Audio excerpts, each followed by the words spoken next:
생생경제.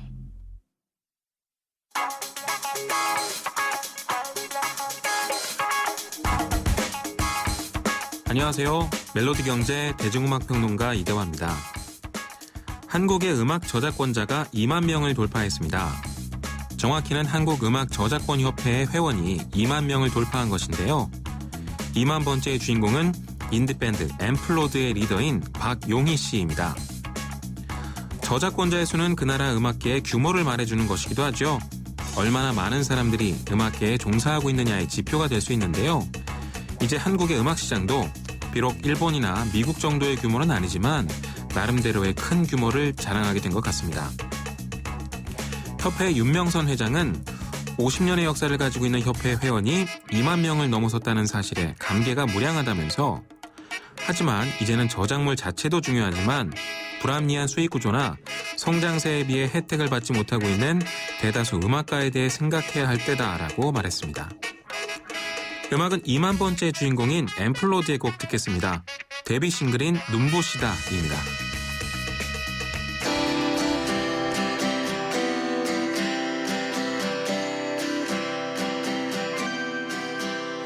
널 위한 편지를 쓰는 이 자리는 무조건 아름다워야만 해. 너가 평생을 간직할. 안녕하세요. 영화배우 황정민입니다. 유플러스 가족 무한 사랑 들어보셨어요? 가족 중 한 명이라도 유플러스면 온 가족 휴대폰 요금을 매달 할인해줍니다. 거기다 인터넷까지 유플러스면 LTE 무한대 요금을 최대 반값으로 쓸 수 있습니다. 국내 유일 유플러스 가족 무한사랑 클럽. 지금 유플러스 매장에서 만나보세요. 우리 같이 놀아요. 힘을 끼며 공을 차며 놀아요. 마음껏 뛰어요. 신나게 소리쳐. 오늘 더 아이답게, 내일 더 자유롭게. 랩팝 키즈.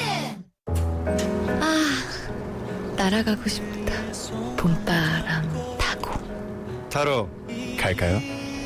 봄볕 하나에 봄바람 둘. 뭐해? 커피에 봄 타는 중입니다. 봄 맛있네. 세상 어디에도 없는 맛. 맥심 모카골드. 김윤경의 생생경제.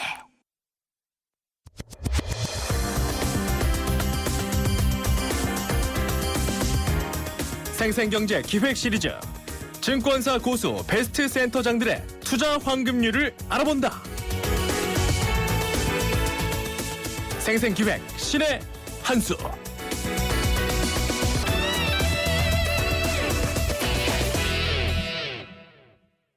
생생경제 3부 함께하고 계십니다. 이번 주 월요일부터 오늘까지입니다. 목요일까지 최고의 증권사 리서치 센터장들을 매일 모시고 증시 현황 돌아보고요. 앞으로의 투자 방향까지도 알아보는 증권사 고수 베스트 센터장의 투자 황금률 시간입니다. 오늘 마지막 시간인데요. 최연소 리서치 센터장이죠. KTB 투자증권의 신재윤 센터장을 모셔보도록 하겠습니다. 신 센터장님 안녕하십니까? 예, 안녕하세요. 네. 증시가 정말 기호지세네요. 예, 그렇습니다. 예. 오늘도 많이 올랐던데, 정말 비결이 뭘까요? 예, 오늘 같은 경우는 이제, 코스피 대형주의주 상승이 돋보였는데요. 네. 연초 이래 이제, 상승이 지속되고 있는, 장의 배경에는 가장 중요한 게 유동성인 것 같습니다. 네. 풍부해진 상황이, 지금 업종 순환매로 이어지면서 골고루게 이제 상승이 이어지고 있다고 보여집니다. 네. 언제까지 갈까요?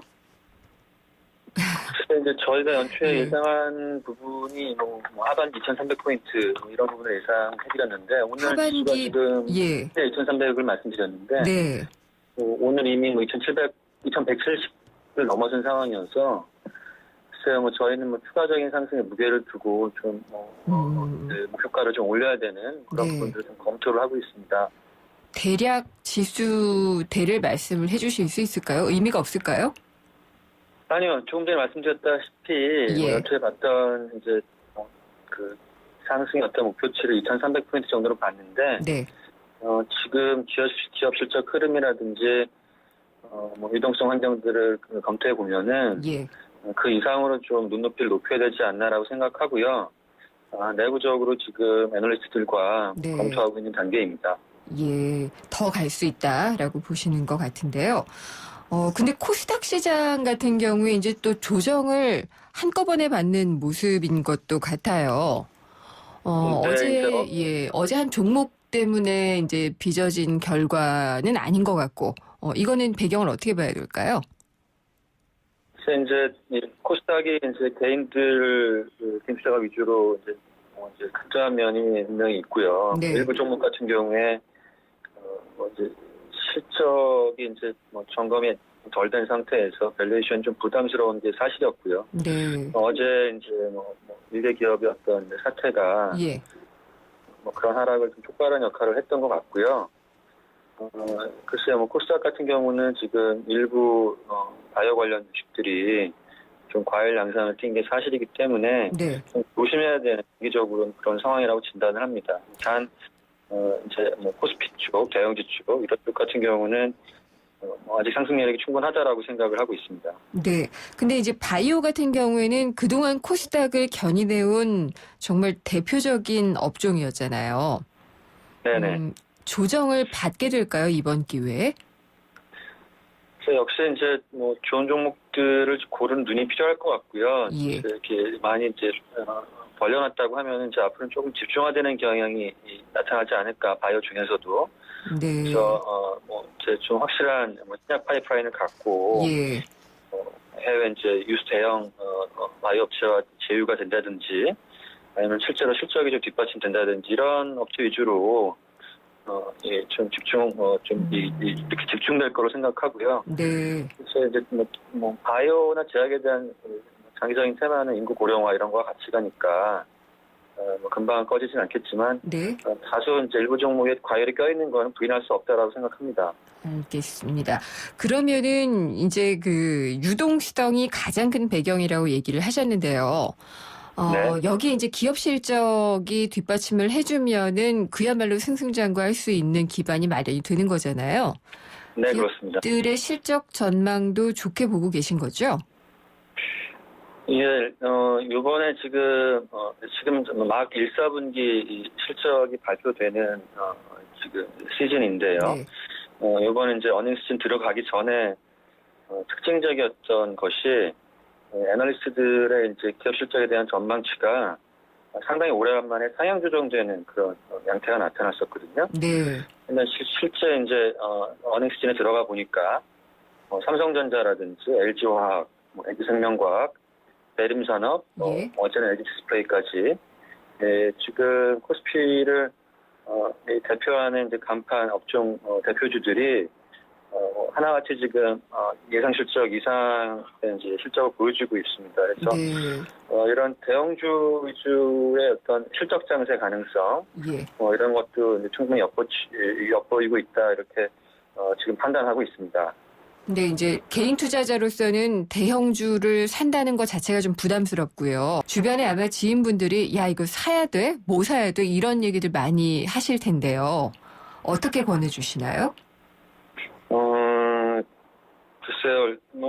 일단 대형주라고 해서 개인들이 접근 자체가 어렵다라는 건 아니니까요. 네. 나는 사실 그런 것 같습니다. 일단 기본적인 시각은 기업 실적과 밸류에이션을 보라는 말씀은 항상 드려야 될 것 같고, 네. 제가 간접 투자라는 부분도 예. 생각을 좀 해보셔야 될 시점인 것 같아요. 즉, 이제 펀드 쪽에 지금 국내 기관 이제 펀드 자금 같은 경우는 지금 계속 판매 위주의 대응, 즉 유동성이 이미 많이 안 되고 있는데, 네. 이런 측면에서 변화가 있을 거로 생각하고요. 기관들이 주로 이제 담고 있는 대형주들에 대해 동참하는 차원에서 간접 투자 이런 것도 좀 고려해 보셔야 되지 않나라고 생각을 합니다. 간접 투자. 펀드를 고를 때는 뭘 좀 더 유심히 봐야 될까요?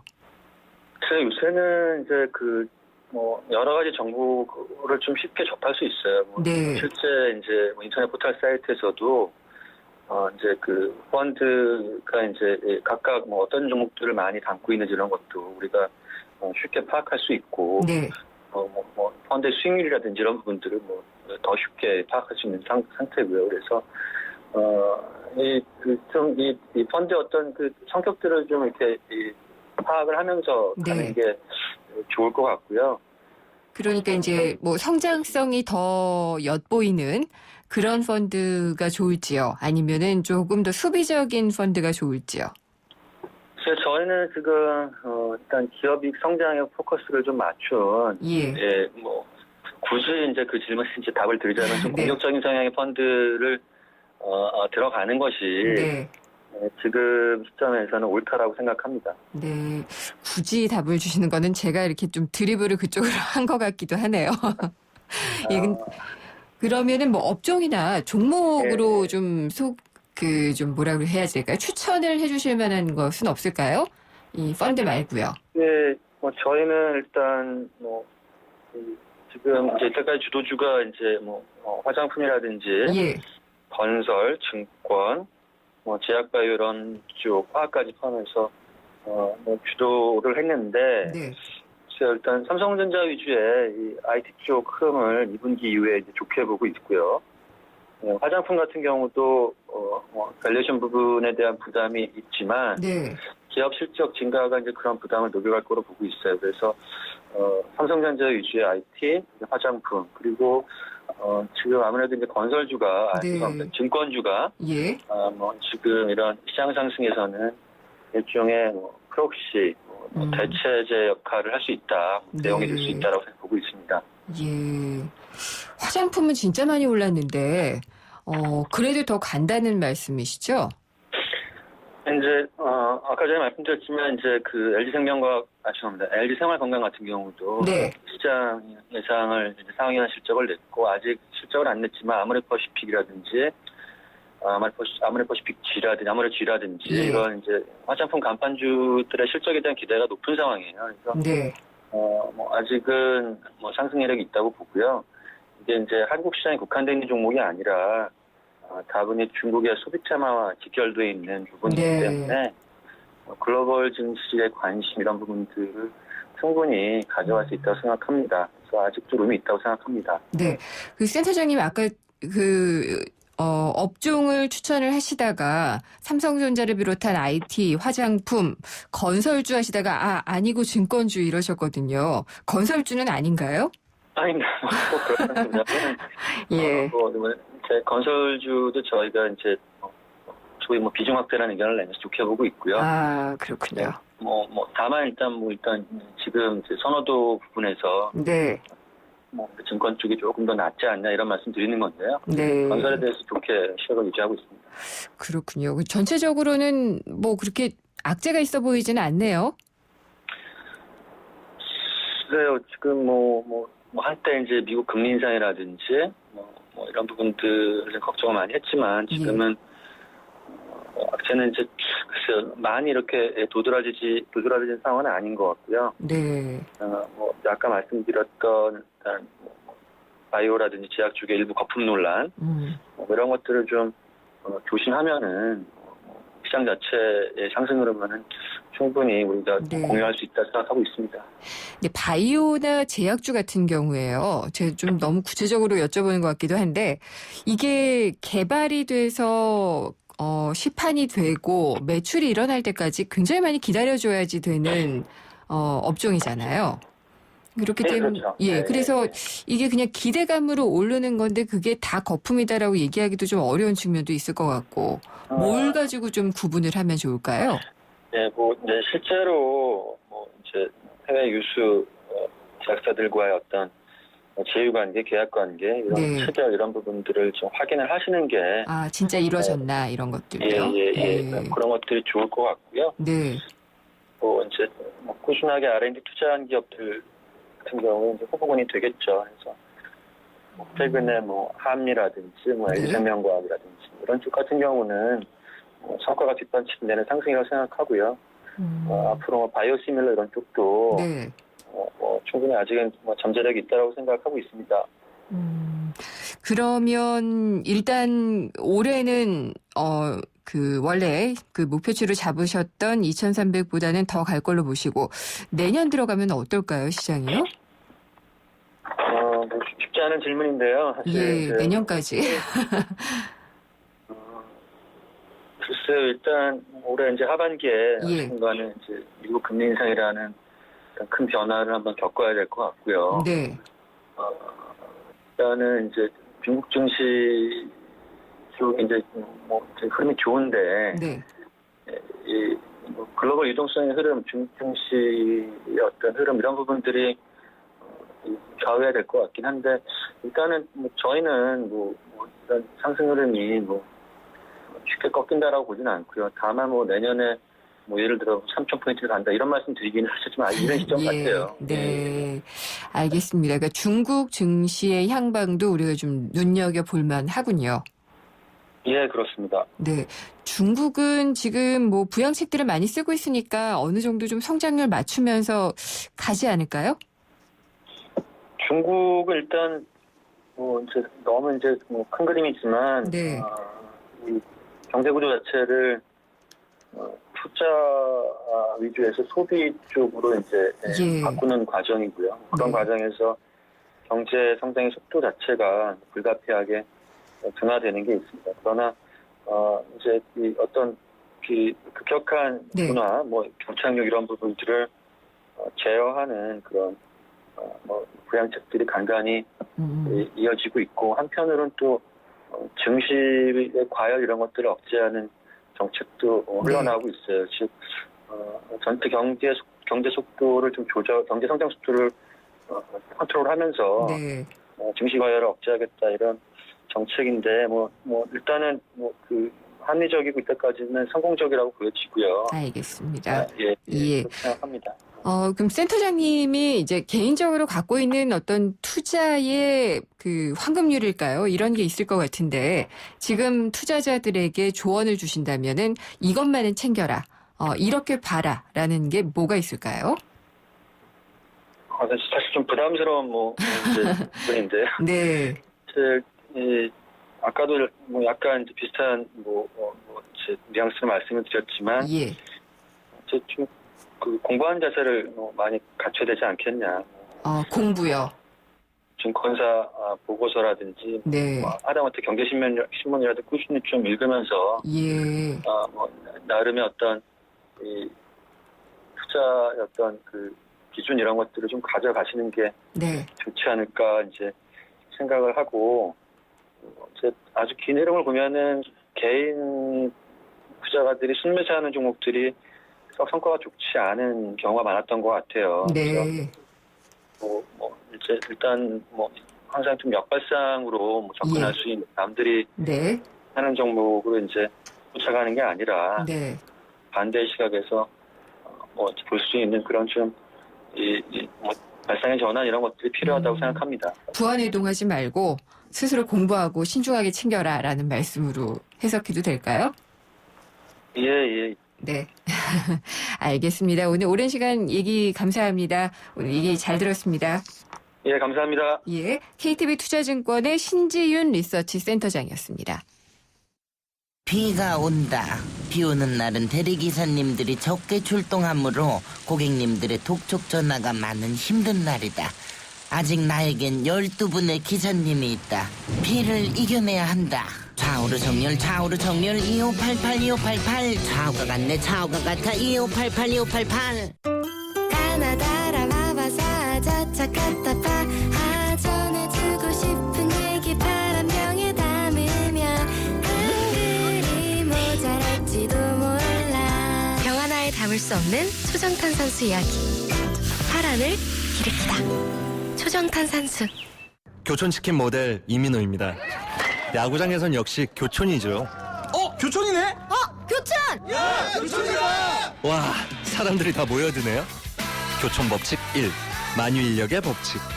사람들은 교촌을 중심으로 끌린다. 1577-1991 교촌치킨 네, 생생경제 잠시 후 4부에서는 경제뉴스 뒤집기와 인물로 보는 한국 경제가 준비가 되어 있습니다. 경제뉴스 뒤집기에서는요, 지금 임금 피크제에 도입하는 기업에 재정을 지원한다라고 하는데 이게 어떤 건지 한번 짚어보고요. 인물로 보는 한국 경제에서는 안타깝게 돌아가셨죠. 이 재벌 문제 권위자였고요. 대표적인 진보 경제학자로 알려져 있었던 김기원 전 방송통신대 교수에 대해서 알아보도록 하겠습니다. 궁금한 점이나 의견은요. 문자 보내주시면 됩니다. 짧은 건 50원, 긴 건 100원의 정보 이용료가 부과가 되고요. 샵에 0945, 우물정에 0945번으로 보내주시면 됩니다. 또 YTN 라디오 애플리케이션 예스나 웹사이트 김윤경의 생생경제 게시판에 남겨주시면 됩니다. 잠시 후 4부에서 뵙겠습니다. 봄하면 꽃, 꽃하면 고향. 대한민국 최고의 꽃축제. 고향국제꽃박람회가 더 새롭게 돌아왔습니다.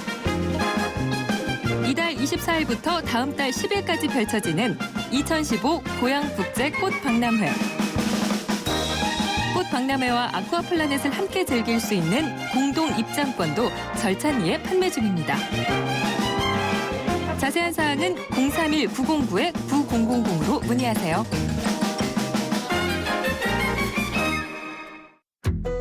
경제를 위한 바른 시각, 본질에 다가가는 심층 분석, 가치를 추구하는 정확한 해석. YTN 라디오 김윤경의 생생경제. 친절한 경제, 오늘의 경제 키워드. 안녕하세요. 경향신문 조미덕 기자입니다. 오늘의 키워드는 자사주 소각입니다. 회사에 이익이 발생했습니다. 그걸로 새로운 사업에 투자도 하고 직원들한테 보너스도 주지만 투자자인 주주들에게 보상을 해줘야겠죠? 어떻게 해줄까요? 두 가지 방법이 있습니다. 직접 이익의 일부를 떼주는 배당이 있고 자사주 소각을 통해 주가를 올려주는 방법도 있죠. 자사주 소각은 말 그대로 회사가 자기 주식을 사들여서 없애는 것을 말합니다. 그럼 회사의 시가총액은 같은데 주식 숫자가 줄어드니까 한 주당 가격이 오르겠죠. 자사주 소각은 주주들에게 좋은 소식이지만 사회적으로는 비판을 받을 수도 있습니다. 기업이 투자와 일자리를 늘리는 데 돈을 쓰지 않고 주주들만 위한다는 비판이죠.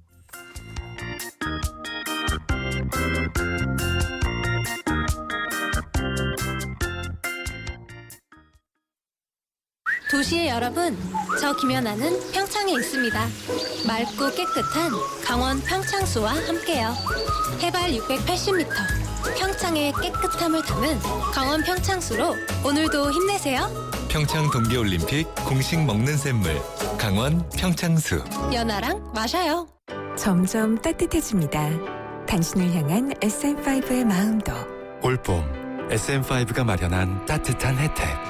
프리미엄 세단 SM5를 36개월 2.9% 금리 혜택으로 특별하게 만나보세요. 4월 한 달간. Better and different. SM5 Nova. 이건 왜? 뉴스에선 볼 수 없었던 뉴스 속 스토리.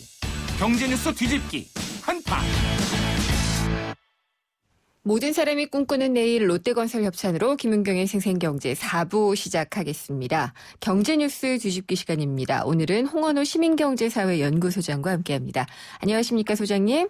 네, 안녕하세요. 네, 최근에 최경환 경제부총리가 임금 피크제를 도입한 기업에게는 재정을 지원하겠다, 그러니까 채용 장려금을 준다고 했던가요? 네네네. 그렇게 얘기를 했는데 네. 임금 피크제에 대한 이를테면은 인센티브를 준다는 건가요? 네. 지금도 인센티브를 주고는 있어요. 예.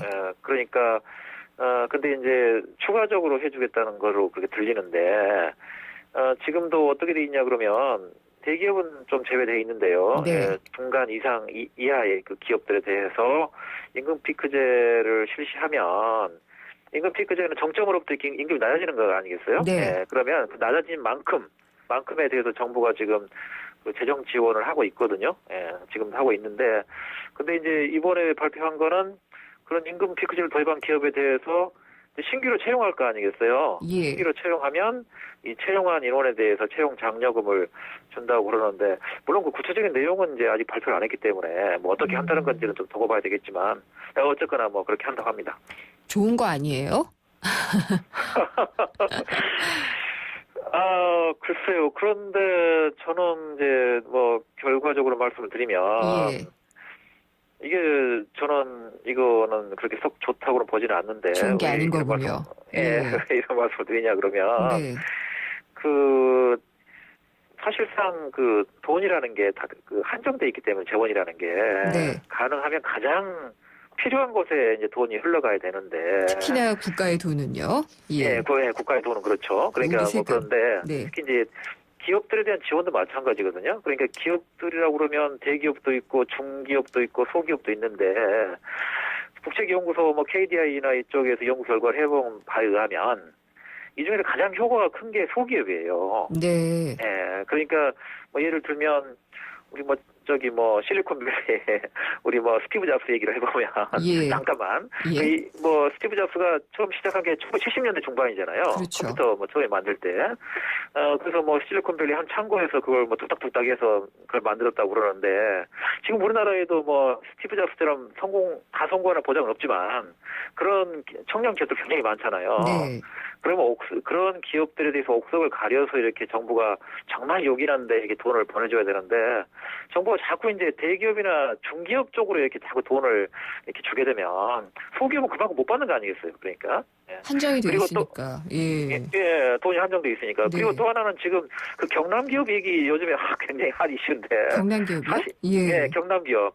지금 경남기업이 물론 경남기업은 대기업입니다만은 지금 뭐 중견기업이라고 그래가지고 재벌에 해당하지 않으면 지금 뭐 대기업을 중견기업이라 하거든요 지금. 네. 예, 지금 지금 정부 쪽에서 중견기업 지원 정책이 그겁니다 지금. 그러니까 사실은 300인 이상 대기업인데. 그 뭐 상호 출자 기업이라고 그래서 그 재벌에 해당하지 않는 기업을 좀 중견기업을 하는데 네. 뭐 경남기업은 거기 해당하거든요. 중견기업 쪽으로 해당하는 건데 이런 쪽으로 이제 자꾸 그쪽을 돈을 주게 되면 정말 이제 스티브 잡스를 꿈꾸는 청년 기업들로는 돈이 못 가니까 저는 이렇게 자꾸 대기업과 이렇게 중간 기업, 중견기업, 네. 중기업 이쪽에 돈에 가는 거에 대해서는 상당히 좀 부정적입니다. 노동계에서 공식적인 입장이 있나요? 이제 임금 피크제에 대해서는 지금 의견이 많이 갈리고 있죠. 네. 네, 그러니까 지금 재계 쪽에서 임금 피크제에 관심이 많은 건 뭐냐 그러면 지금 그 정년 연장이 내년부터 60세로 지금 그 연장이 의무화되는 거 아니겠어요? 그렇죠. 그죠? 예, 그러니까 지금 2년 전에 지금 법이 통과됐는데 그 법에 의하면 내년부터는 공기업, 공공부문, 뭐 공공기관 그리고 300인 이상 대기업은 내년부터 60세로 정년 이상으로 정년 의무화해야 되고 내후년부터는 이제 모든 기업에 대해서 정년이 60세가 되거든요. 네. 그러니까 지금 이제 재계의 최대 관심사는 임금 피크제를 도입하는 거죠. 그러니까 정년 60세가 되니까 임금 피크제를 도입해서 인건비를 지금 줄이겠다는 것인데 노동계 입장은 뭐냐 그러면 60세로 이렇게 연장하는 거는 그만큼 근로자를 보호한다는 건데 그 취지에 어긋나게 임금 피크제를 도입한다는 거는 뭐 임금을 충분히 보장했다가 그걸 다시 빼앗는 거 아니냐 해서 상당히 부정적인 태도를 보이고 있죠. 네. 근데 이제 또 기업하는 입장에서 본다면은 어쨌든 이 비용이 부담이 될 테니까. 네. 그래서 아마 부총리도 이 재정 지원 뭐 이런 얘기를 하지 않았을까 싶기도 하고요. 물론 뭐 그렇기는 했을 것 같기는 같은데. 네. 근데 지금 이제 임금 피크제라는 거를 이제 어떻게 유인할 거냐. 여기에 대해서 지금 이제 최근에 이제 노사정에서 나온 게 지금 재계에서는 법제화를 하자 이런 얘기인데 지금 전세적으로 그런 법제화한 그 사례가 없거든요. 예, 그래서 법제화는 불가능할 것 같고 그래서 이제 지금 노조 쪽에 노동계에서는 이제 이거 노사 합의로 해야 된다 이런 거 아니겠어요? 네. 노사 합의를 하는 것이고 그러면 노사 합의로 한다고 하면은 그 임금 부분에 있어서도 그 임금 부분이 뭐 기업에게 좀 과중한 부담이 된다 하면 중소기업 같은 경우 그런다 하면은 뭐 자기들이 그 자율적으로 판단하면 되는 것이고 대기업 같은 경우는 지금 뭐 상당한 이익이 물론 뭐 지금 실적이 어떤다 얘기를 하는데 그동안 이익이 너무 많이 늘어서 사실은 이게 돈 줄 여력은 상당히 있거든요. 그러니까 뭐 그거는 그렇게 결정할 부분이고 그래서 노사가 스스로 이렇게 지금 기업 실적이 어떻게 되는지 우리가 어떻게 나눠야 되는 건지 이거 뭐 투명하게 공개하고 이렇게 스스로 판단을 해야 되는 부분인데 그래서 이제 정부 쪽에서는 이중으로 지금 지원을 한다는 것인데 아까 말씀드렸던 것처럼 네. 저는 뭐 재정을 하는 입장에서 보면 이건 그렇게 썩 바람직한 것 같지는 않다. 돈이 돈이라는 거는 항상 가장 기여한 대로 돈이 가야 되는 것이지 이런 제도를 유인하기 위해서 노사가 자율적으로 합의를 하면 되는 건데 이런 걸 유인하기 위해서 허투루 뭐 대기업이나 중기업에 이렇게 돈을 쓸 필요가 있나 뭐 이런 생각을 많이 합니다. 중기업이나 소기업에게 혜택이 많이 안 돌아가는 걸까요? 안 들어갈 가능성이 많죠. 왜 이런 말씀을 드리냐 그러면 네. 임금 피크제라는 것이 가장 이제 효과가 크려면 이제 큰 쪽은 연령별로 이렇게 임금 격차가 심한 데가 크겠죠. 네. 그러겠죠. 이렇게 그래프가 쫙. 그러니까 가령 뭐 선진국 같은 경우는 이렇게 연령별로 임금 격차가 심하지 않거든요. 그러니까 이제 뭐 이런 제도가 도입되더라도 큰 영향은 없을 텐데 그러면 이제 대기업과 중기업과 소기업을 이렇게 세 가지로 나눠보면 소기업 같은 경우는 임금 격차가 그렇게 심하진 않아요. 네. 심하진 않고 연령별로. 그런데 이제 특히 대기업 같은 경우는 이제 연령별 임금 격차가 심하기 때문에 그러면은 이제 여기에 대해서 인센티브를 준다고 그러면 그렇게 되면은 대기업과 중견기업 쪽이 이제 크게 돈을 받아갈 가능성이 많죠. 중소기업은. 그렇군요. 그리고 이 기업들을 지원하기 위해서는 사실 이게 정말 죽어가는데 연명하고 있는 좀비 기업 같은 것인지 아니면 아직 지금 매출이 안 일어나도 잘 나갈 수 있는 좋은 기업인데 지금 어려운 건지 이런 참 옥석을 가리기가 쉽지 않은 것 같아요. 그렇죠. 그게 굉장히 중요한 부분인데 네. 사실 그러니까 지난 대선 때 2012년 대선 때 여야에서 갑자기 중견기업을 키우자 여기에 대해서 양쪽에서 그랬었죠. 그랬죠. 그런데 저는 뭐 개인적으로 상당히 반대를 했습니다. 글도 쓰고 네. 반대를 했는데 그 이유는 뭐냐 그러면 중견기업은 아까도 말씀드렸던 것처럼 대기업 중에서 그 재벌에 해당하지 않은 대기업이 이게 중견기업이거든요, 사실은. 네. 근데 이쪽으로 자꾸 돈을 가게 되면 지금 경남기업 지원하고 똑같은 꼴이 되는 거예요. 이해가 경남기업에 대해서 이게 빨리 이해가 되실 것 같아서 말씀을 드리는 건데. 그리고 또 얼마 전에 지금 KDI에서 발표를 했어요. 그러니까 좀비기업이 많이 늘었다. 네. 이 좀비기업이라는 용어는 제가 쓴 게 아니라 KDI에서 쓴 겁니다. 한국개발원에서 쓴 건데 좀비기업이 많이 늘었다 했는데 좀비기업이라는 거는 뭐 다 아시다시피 이게 뭐 자기의 이렇게 실적으로 이렇게 연명하는 게 아니라 이게 정부의 뭐 조세 지원으로 뭐 금융 지원을 해갖고 이게 사실상 부실 기업이기 때문에 청산돼야 할 기업들이 계속 연명하는 거 아니겠어요? 그러면 이 좀비 기업에 이렇게 연명하게 되면 결국은 돈이 이제 엉뚱한 곳 가니까 이제 신생 기업들한테 굉장히 불리하게 되고 그렇죠? 그런 부분들이 있기 때문에 그래서 뭐 제 개인적인 생각으로는 이제 이게 그래야 되는데 옥석 가리는 거는 그렇게 좀 어렵지 않다고 볼 수도 있습니다. 그러니까 지금 그 시스템은 되어 있어요. 그러니까 얼개는 되어 있어요. 그러니까 지금 뭐 산업기술평가원이나 이런 것이 있어서 정부가 보통 이렇게 지원할 때 재정 지원도 하지만 금융 지원할 때 중간에 보증을 많이 하거든요. 그러니까 돈을 지원하면 은행 금융기관이 지원하는 거 아니겠어요, 그죠? 그렇죠. 그러면 근데 그 중소기업한테는 금융기관이 지원 안 하니까 중간에서 정부가 보증을 해요. 신용보증기금이나 보증을 하는데 그럼 보증을 누구 해줄 거냐? 이게 이제 중요하기 때문에 산업기술평가원이나 이런 공공기관에서 평가를 하도록 그 중간에 공공기관이 꽤 있거든요.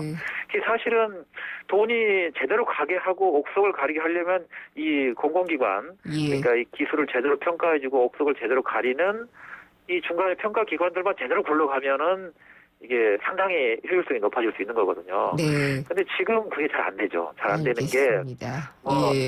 여기까지 해야 되나요? 다음에 또 얘기하죠. 그러니까 이 평가를 해줄 곳이 문제가 있는 거군요. 네. 알겠습니다. 그 이야기는 다음번에 또 이어가도록 하겠고요. 오늘 얘기 잘 들었습니다. 감사합니다. 네, 수고하십시오. 홍원호 시민경제사회 연구소장이었습니다.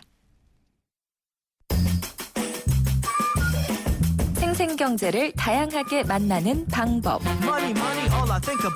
YTN 라디오 앱 예스와 YTN 라디오 웹사이트, 팟캐스트를 통해서 실시간 청취와 다시 듣기가 가능합니다. 언제 어디서나 손쉽게 만날 수 있는 생생경제.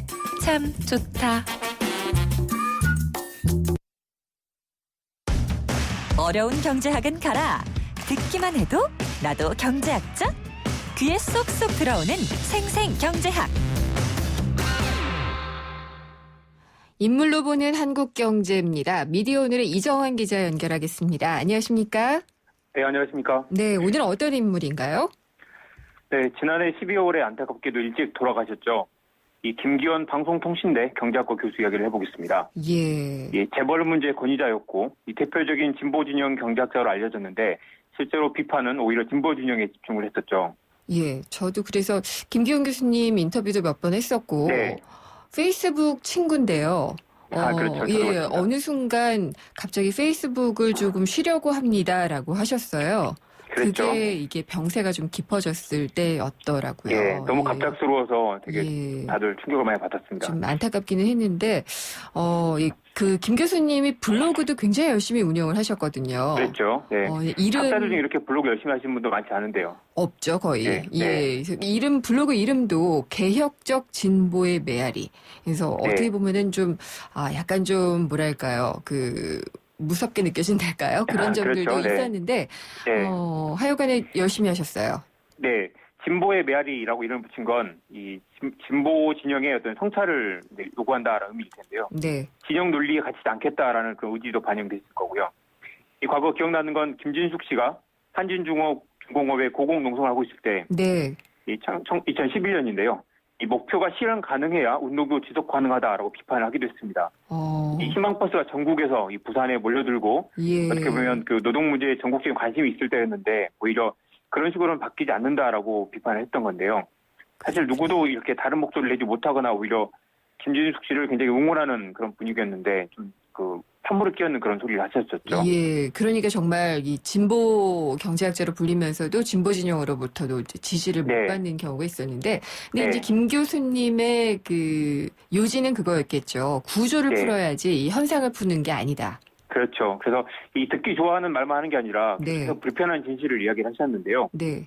실제로 한진중공업이 공장을 필리핀으로 옮겼죠. 그래서 이 낮은 인건비를 찾아서 계속 떠나고 있는데, 그리고 좋은 일자리가 줄어들고 있고요. 그래서 이 단순히 정리하고 절대 반대라는 식으로 이걸 해결할 수가 없다라는 그런 주장이었습니다. 그래서 이 경쟁력 악화로 위기에 처한 기업들의 이 구조조정을 인정해야 된다. 그래서 그만큼 또 이 노동자들이 불안정한 노동을 하게 되면 이 실업수당을 확대하고 재취업을 지원하는 등의 이 복지 강화를 통해서 해결하는 이른바 유연 안정성 모델이 필요하다라고 주장을 했는데요. 네. 그 말은 한편으로 당연히 맞는 말이지만 이 구조조정을 인정해야 된다라는 측면에서 이 노동계에 굉장히 반발을 하기도 했고요. 그리고 진보 진영 내부에서도 좀 굉장히 불편한 그런 주장을 하는 그런 분이었습니다. 유연 안정성이라고 하니까 이번 정부에서 또 얘기를 거론을 비슷한 했던 주장을 이렇게 것이기도 하죠. 보수정에서도 하고 이 경제 정경련 같은 곳에서도 하죠. 그러니까 같은 단어를 쓰는데 방향성이 조금씩은 좀 다른 것 같긴 해요. 어디에 무게를 두느냐에 따라 다를 것 같습니다. 네. 특히나 김기현 교수님은 재벌이라는 것을 타도해야 할 대상처럼 여겼다는 좀 느낌이 강했거든요. 네. 그렇지만 이제 재벌 개혁이라는 게 흔히 오해되는 것처럼 재벌 죽이기나 혼내주기가 아니다. 네. 이 재벌 거듭나기다라고 평등 소신을 밝혔습니다. 네. 그렇지만 또 보면 굉장히 재벌을 세게 공격하셨기 때문에 사실상 재벌 죽이기처럼 받아들이기도 했죠. 예, 공격의 강도는 굉장히 셌죠. 굉장히 강했죠. 이 재벌 통수의 부패와 무능을 바로잡고 경영의 투명성과 책임성, 전문성을 갖춘 선진적 대기업으로 발전시켜야 된다라는 그런 이론을 했는데요. 이 당연한 소리 같지만 이런 이야기를 이 앞장서서 하는 분들이 많지 않기도 하고요. 그리고 이 재벌 개혁이 결과적으로 부주 자본주의를 강화하는 측면이 있다고 하더라도 이 재벌 개혁을 시장 만능주의로 매도해서는 안 된다. 네. 그래서 재벌 개혁을 포기하고 재벌과 손을 잡아서는 절대 안 된다라고 주장을 계속했습니다. 그러면은 조금 더 좋은 표현으로 하자면은 실용적인 주장을 했던 장하준 교수와는 조금 그렇죠. 많이 다른 방향이겠죠. 많이 다른 정도는 완전히 서로를 굉장히 서로 비난을 많이 하셨죠. 네. 장하준 교수를 진보를 가장한 수구다라고 비판하기도 했고요. 지상에서 많이 비판을 하셨죠. 그랬죠. 예. 두 분은 별로 만나지는 않으셨던 것 같은데 굉장히 서로 강하게 공격을 하셨습니다. 저도 김기현 교수를 여러 번 인터뷰한 적이 있는데요. 장하준 교수 주장을 어떻게 생각하느냐라고 물어봤더니 이 외국 자본에 대한 공포 심리 그리고 사이비 민족주의가 맞물려서 일종의 정신분열증으로 치닫고 있다라고 굉장히 강한 비판을 하셨습니다. 이런 표현까지 하셨어요? 예. 그래서 외국 자본의 국부유처를 침소봉대하면서 이 재벌 대기업을 이 난데없이 민족 자본으로 둔갑시켰다라는 그 비판까지 하셨습니다. 근데 장하준 교수는 그렇잖아요. 재벌 해체해갖고 지금 뭐 당장 경제 흔들리고 뭐 답이 있겠느냐. 그러니까 이렇게 할 바에는 좀 잘 감시를 하면서 가자. 타협하자 아니면 예. 재벌을 이용하자라는 얘기를 하셨죠. 근데 그거를 거의 그 사이비 민족주의 이렇게 보셨네요. 그렇습니다. 그래서 저하고 인터뷰할 때 그런 얘기를 했는데요. 외국 자본을 핑계로 낡은 재벌 체제를 존속시키려는 것은 재벌을 오히려 망친다. 그리고 나라 경제를 망치는 사이비 민족주의다. 심지어 마약 중독자가 이 환각 상태를 벗어나기 싫어하는 것처럼 이 재벌 총수들과 이 가공자본에 대한 지배력 그리고 황제 경영의 즐거움에 집착을 하고 있고 이런 요구에 끌려가다 보면 기업과 나라는 물론이고 총수 자신도 다 같이 망한다라는 굉장히 센 주장을 하셨는데요. 네. 사실 뭐 일정 부분 저도 동의하는 부분도 있고 너무 좀 과하다 싶은 생각도 들고요. 그리고 장하준 교수의 그런 실용적인 부분들도 저는 어느 정도 동의하기 때문에 네. 너무 이 원리론적 얘기하시는 게 아닌가 그런 생각도 들기도 했습니다. 네, 그러니까 앞서 그 한진중공업의 그 고공농성 얘기하실 네. 때는 굉장히 또 현실적으로 얘기를 하시다가 네네. 이 부분에 있어서는 그냥 굉장히 정말 원칙적인 예. 강경한 입장이었죠. 그렇네요. 이 주주자본주의의 긍정적인 측면을 강조하시기도 했잖아요. 그렇죠. 그래서 이게 이제 오히려 보면 한편으로 보면 장하준 교수가 또 굉장히 원리론적인 입장이기도 한데요. 그래서 시장과 주주를 우상 숭배하는 것도 곤란하지만 자기는 그렇게 하지 않는다는 거죠. 네. 한편으로는 그들을 우습게 보거나 죄인 취급에서도 곤란하다라는 겁니다. 그래서 예. 이건 이제 장하준 교수의 비판한 측면일 거고 우상 숭배를 한단 말은 저런 쪽의 정경련 쪽 그런 주장들을 공격하는 거겠죠. 양쪽으로 서로 경계를 하되 이처럼 단기 실적에 치중하는 주주자본주의도 문제가 있지만 네. 재벌 시스템이 주주자본주의에 대안이 돼서 안 된다라고 주장하는 그런 부분들은 이제 장하준 교수와 또 대립되는 그런 부분이고요. 실제로 이제 장하준 교수 주장을 조목조목 반박을 했는데 이 배당 성향이 높아졌지만 졌다고 하지만 실제로 과거에는 오히려 더 높았고 네. 주주자본주의 때문에 노동자를 착취하는 게 아니라 실제로 과거에는 노동자를 더 압박을 했다는 거죠. 그래서 주주자본주의를 모든 문제의 근원인 것처럼 또 시장이 무조건 나쁜 것인 것처럼 그렇게 몰아가서는 안 된다. 네. 그래서 이제 진영 논리 가치기보다는 오히려 진영 논리의 진보 진영의 논리적 튼세를 그렇게 계속 비판을 했던 그런 주장입니다. 그래서 예. 저도 완벽하게 동의하기는 어렵지만 한편으로 굉장히 이렇게 뭘까요? 그 까다로우면서도 맞아요. 이 하나의 중요한 지점들을 지적을 하기 때문에 네. 이런 분들이 어떤 사회의 어떤 소금 같은 그런 역할을 하셨었죠. 저는 굉장히 초짜 기자일 때 인터뷰를 갔는데 굉장히 네. 깍듯하게 정말 그 병아리 기자인데도 그렇게 네. 대우를 해주셨던 기억이 나는데 기자들한테 인기는 좋으셨잖아요. 그랬죠. 그래서 예. 저도 굉장히 많이 배우고 존경하던 분이었는데요. 네. 근본적으로 시장을 부정하지 않지만 이 시장을 맹신하는 일부 학자들과는 좀 굉장히 달랐고요. 네. 진영들이 사로잡지 않으면서 합리적인 비판을 넘어서 이 냉정하고 깊이 있게 대안에 접근하는 이 많지 않은 학자들 가운데 한 분이 있었습니다. 네. 이 손쉬운 타협을 선택하지 않고 고집스럽게 원칙을 강조하되 끊임없는 성찰을 요구하는 이 행동하면서 네. 이 외롭고 힘든 길을 걷는 그런 학자였는데 갑자기 일찍 돌아가셔서 굉장히 안타깝기도 하고 네. 이런 분들이 더 계셨으면 뭐 그런 생각도 들고요. 좀 아쉽습니다. 생산적인 논쟁이 좀 필요하다는 그런 아쉬움이 듭니다. 네, 오늘 말씀 잘 들었습니다. 감사합니다. 네, 고맙습니다. 미디어 오늘의 이정환 기자였습니다. 금융은 당신의 행복을 살리고 시장의 활기를 살리고 기업의 새로운 기술과 가능성을 살리는 일입니다. 우와, 이런 금융 누가 하나요? 서민경제와 중소기업의 힘이 되는 신한은행이 살림의 금융으로 따뜻한 내일을 만들어갑니다. 신한은행. 왜? 코웨이 모든 침대는 상단이 분리될까? 침대는 몸에 닿는 부분부터 오염되잖아. 아, 더러운 상단을 분리해 언제든 새 터퍼로 그리고 전문가의 관리까지 위생까지 책임져야 진짜 침대다. 코웨이 매트리스 케어 렌탈 1588-5200. 당신이 현대자동차를 구입했거나 렌트 리스를 했다면 당신은 지금 현대자동차 블루멤버스 회원입니다. 주유, 쇼핑, 보험, 차량 관리까지 최대 200만 포인트로 즐기는 카라이프의 모든 것. 현대자동차 블루멤버스. 자세한 내용은 홈페이지 참조. 생생경제와 한국전파진흥협회가 함께하는 2015 장기 프로젝트 집앤잡 제1탄 최고의 복지는 안정적인 주거다가 시작된 지 한 달이 됐습니다. 내일은 제1탄을 중간 점검해보겠습니다. 60분 동안 자문위원들 모시고요. 심층 토론해보도록 하겠습니다. 저는 다음 시간에 찾아뵙겠습니다. 김윤경이었습니다.